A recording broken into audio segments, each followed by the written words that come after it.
As we were just chanting that, and we were talking about, the Dharma being profound, infinitely profound and subtle, and that we were going to see it and hear it. And I was like, uh-oh. Where are we going to find that Dharma? I guess we're going to find whatever we find, we're going to find right here. So my name is Gessho. And for those of you who don't know me, I'm a senior student here at the Village Zendo, and it's just great to see everybody online. Hi, beaming in from all of the places and all of the people right here. So I feel very supported in this moment by everybody's presence and everybody sitting together. This strong sitting this morning was really great for me. So today I'm going to talk about death.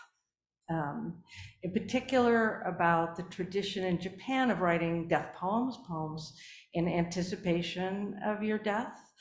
I've been teaching a class recently. As many of you know, we run a monthly class periodically. This year it's called The Path of Expression, and we've been focusing on Zen poetry. And there are 4 sessions for this class, and we began in India. We traveled with Zen to China. We traveled then to Japan, and eventually we'll end up in the United States. But in the last session, we were in Japan, and we worked with haiku and with death poems, which are known as jisei in Japanese. But we worked with a different kind of death poem than the haiku death poems. And someone asked me after the class, do haiku poets also write death poems, not just Zen masters? And I said, why, yes, they do. And so I thought we would spend a little bit of time exploring that space that I didn't have time to explore in the class. So this is Bashō, who's in some sense the inventor of the haiku as we know it. His last poem. Sick on a journey, my dream hovers over the withered fields. Sick on a journey, my dream hovers over the withered fields. So the withered fields there are what's known as a kigo, or a seasonal word. So most haiku have in some way a traditional or even to some extent formulaic word that points to the precise season. And that also points to the mood of the poem and all of the other poems that it might connect to that take place in that kind of season. So here it's withered fields, which is the season of late autumn or winter, as you can imagine. So it was October when Bashō was dying. And Robert Haas, who made this translation, he's an American poet, speculated that Bashō wasn't just saying the withered fields, the actual fields out there, but was also saying that his mind was turning over the phrase withered fields and seeing how he might make a poem of it.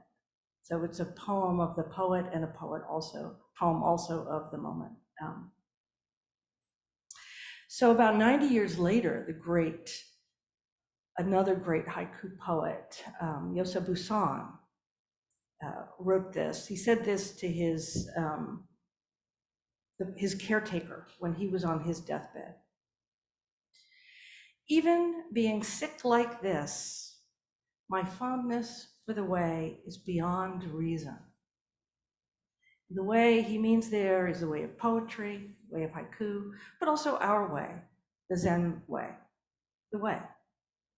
Even being sick like this, my fondness for the way is beyond reason. And I try to make haiku. The high stage of my dream hovers over the withered fields is impossible for me to reach. Therefore, the old poet Bashō's greatness is supremely moving to me now. Buson nevertheless managed to write a poem after he said that. And in fact, he wrote 3. So he has a sequence of 3 haiku from his dying. The first is, winter warbler, long ago in Wang Wei's hedge also. Wang Wei was a great Tang Dynasty poet of China.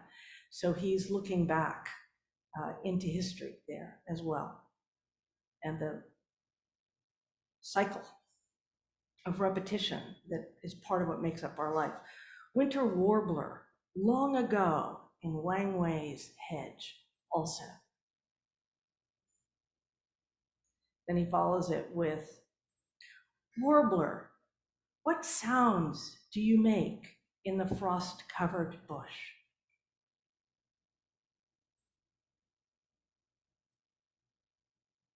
And in his final poem, he says,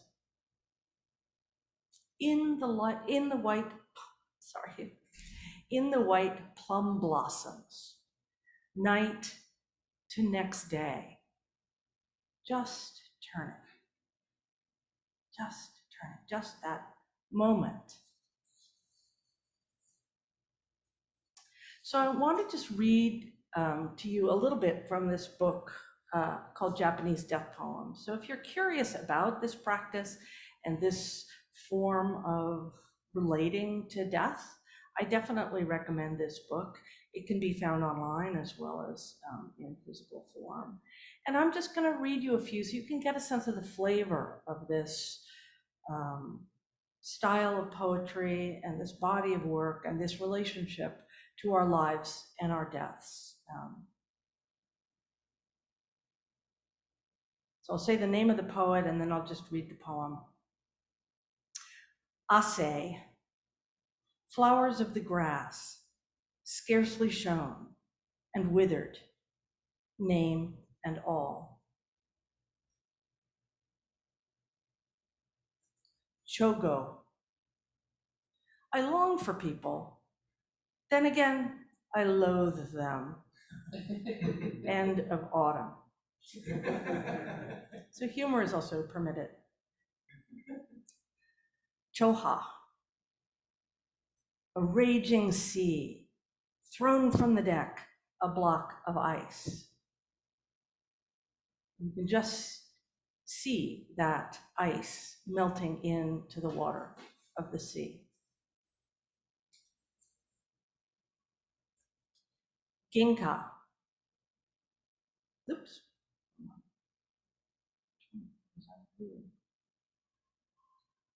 This is Gitoku. Clear sky. The way I came by once, I now go back by.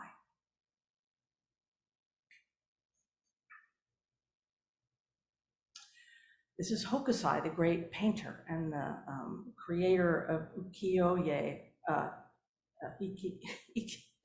ukiyo-e prints. So this is Hokusai's. Now, as a spirit, I shall roam the summer fields.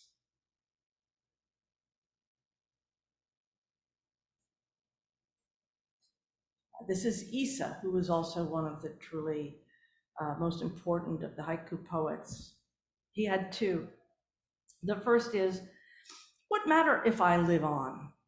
A tortoise lives 100 times as long. And the second one is, in this translation, from one basin to another, stuff and nonsense. But Robert Haas translated it in a way that's maybe a little clearer for us as Americans, what's being talked about. A bath when you're born, a bath when you die. How stupid. Accepting death does not always mean being fully reconciled with all of its aspects. Oh, and then I'll close with Ryokan, who was also one of the truly great Zen poets.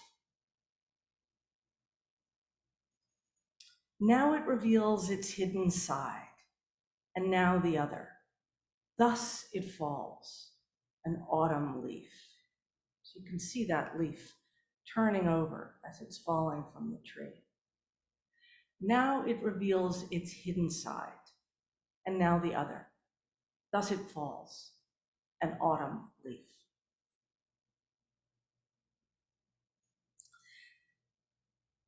So as I've been teaching this class, we have been writing poems as well as hearing them and studying them or thinking about them.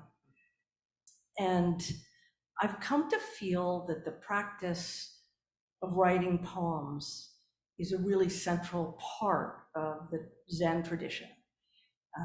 And one that there are plenty of Zen poets in America today, for sure, but we don't, as a culture, have the practice of continuously writing poetry as if it was a practice. We have a tendency to put poetry up on a kind of a pedestal and to feel like to practice poetry or to practice really any of the arts in this country, you must be like good at it. And you must do it in a way that's in a way public and that contributes to our culture in some way. And I've started to see the practice of poetry very differently as something that we can do often and almost not exactly routinely, but in the manner that we may think of our practice of zazen as something that's just part of what we do. So in zazen, we're practicing, well, Dogen calls it practice realization. So for Dogen, the biggest puzzle in his heart when he was young was, if we're already enlightened, if we already have a Buddha nature, why do we need to practice? So that was for him his really driving question, spiritual question throughout his life. And where he came to with that is that there's no separation between practice and realization. There is no such thing as realization outside of practice, and there is no such thing as practice that does not include realization. And I think we could think of poems as the expressive aspect of our practice. It's not the only possibility, of course, there's a million others, but they are a very accessible and simple way for us to touch down on our experience of a particular moment, to record and express what we notice inside ourselves and as we move through the world. So Dogen has a fascicle saying, recommending zazen for all people. And I guess I'm now recommending poeming for all people, without taking it like too seriously in that other way, without turning it into something else. So I want to come back to Bashō. On his deathbed, his students gathered around and asked him, we're waiting for his last poem, because this is maybe part of the downside of the tradition is there you are busy dying and people are hanging around trying to like get a poem out of you to be your legacy. And there's a lot of pressure because, a lot of your middle poems of all the other years are gonna be, in the sea of the poems, who cares about each one? But your last poem is gonna end up in a little book of death poems. So, there's a lot of pressure there. And at first, Bashō just said, all of my poems are death poems. And I think this is true, just of all poems, but of haiku especially, that they live in this moment. And another thing that Dogen said is, we're born and die 10,000 times a second. We are constantly being born and we are constantly dying. And so we can treat this poeming practice as an expression of that now, now, now.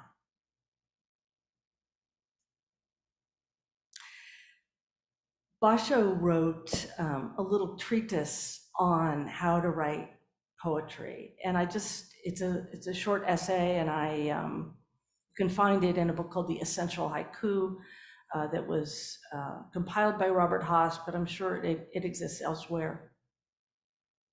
So this is Bashō on poetry, and I just want to read a little bit of it to you. Learn about the pines from the pines, and about bamboo from the bamboo.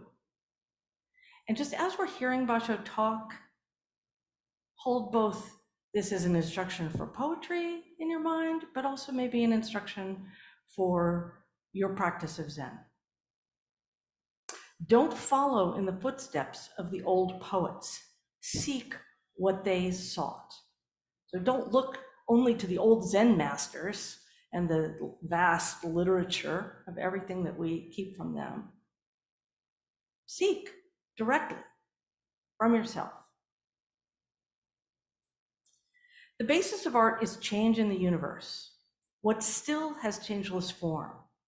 Moving things change, and because we cannot put a stop to time, it continues unarrested.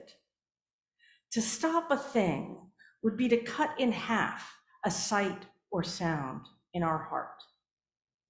Cherry blossoms whirl, leaves fall, and the wind flits them both along the ground. We cannot arrest with our eyes or ears what lies in such things. Were we to gain mastery over them, we would find that the life of each thing had vanished without a trace. So if we're trying to hold, you'll find nothing in your hand. Make the universe your companion, always bearing in mind the true nature of things, mountains and rivers, trees and grasses and humanity, and enjoy the falling blossoms and scattering leaves. The secret of poetry lies in treading the middle path between the reality and the emptiness of the world. Once the mind achieves a state of concentration and the space between oneself and the objects has disappeared, the essential nature of the object can be perceived. Then express it immediately. If one ponders it, it will vanish from the mind. So I think that says a lot about how we might also approach our practice. Near the end of his life, Bashō developed a new aesthetic idea for haiku. So haiku has a few aesthetic principles that you might already be familiar with. There's the element of mono no aware, which is the awareness of the impermanence of things, the sense that everything you perceive is also passing away, and that unsentimental poignancy. There's yugen, which is depth or darkness. I heard Roshi once describe it as the darkness at the bottom of the ocean. Some element of the haiku, which is a bit mysterious, is evoked, but not fully explained. And there's wabi. You're probably familiar with wabi and sabi. Wabi is the sort of poverty of design, the beauty of old things and of imperfect things. And sabi is a feeling of kind of austerity and loneliness, solitariness. All of these could be talks of themselves. But late in his life, Bashō also developed this idea of karumi, or lightness. And he began to teach it to his students, and he traveled to teach it, and he lost some students over it, who thought it was moving to something too trivial, I guess.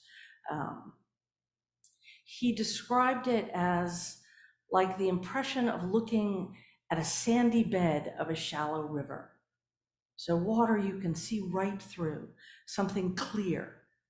He wanted people to not try so hard to evoke emotion, and also not to be clever. So haiku originated in a kind of poetry game that was played among people. And part of that game is allusions and various ways of connecting the poems. And that stayed in haiku to some extent. So part of what Bashō was saying is, let's leave all that behind. Let's just be right here. One way that people did that was sometimes to remove all the verbs.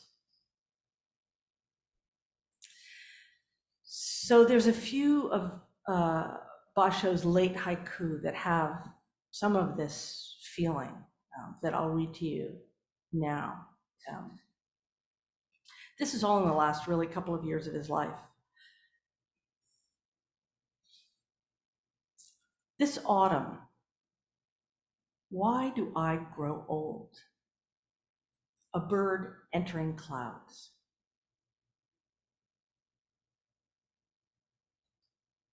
White chrysanthemum, not one speck of dust meets the eye.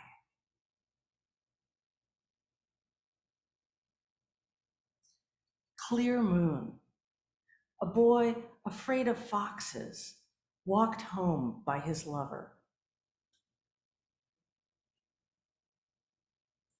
Deep autumn, my neighbor, what is he doing?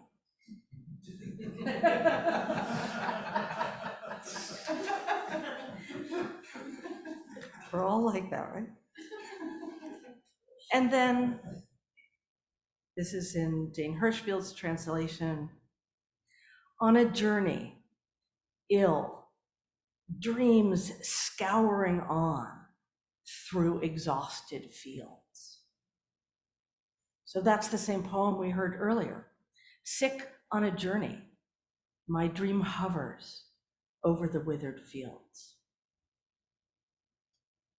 And then this is from an essay by Jane Hirschfield.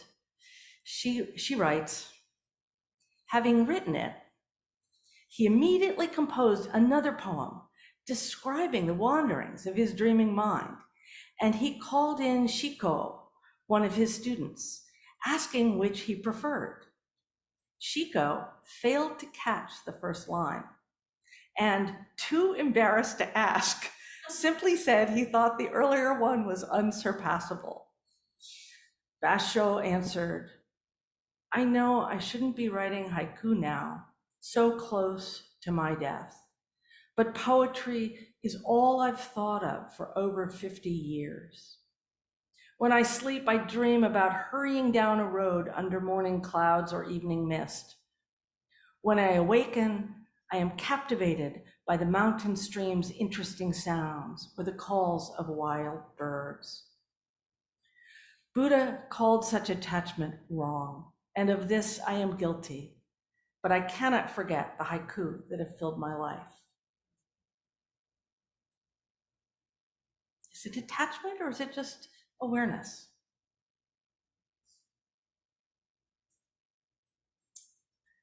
So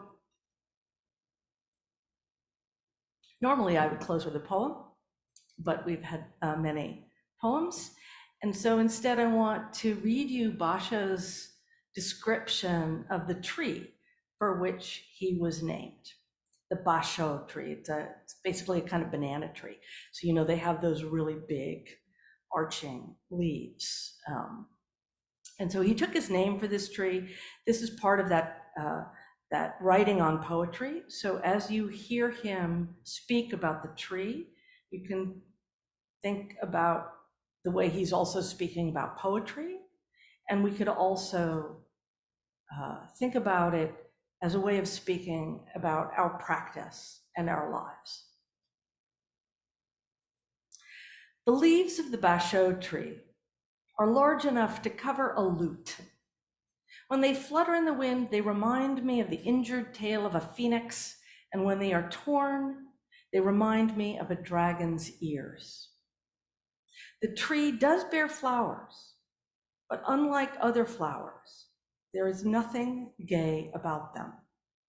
The big trunk of the tree is untouched by the axe, for it is utterly useless to build with. The monk Hasu wrote on the leaves, and Chang Heng Chu saw the new leaves unfurling and took incentive in his studies. I love the tree, however, for its very uselessness. I take my ease in its shade and am fond of it because it is so easily torn by wind and rain.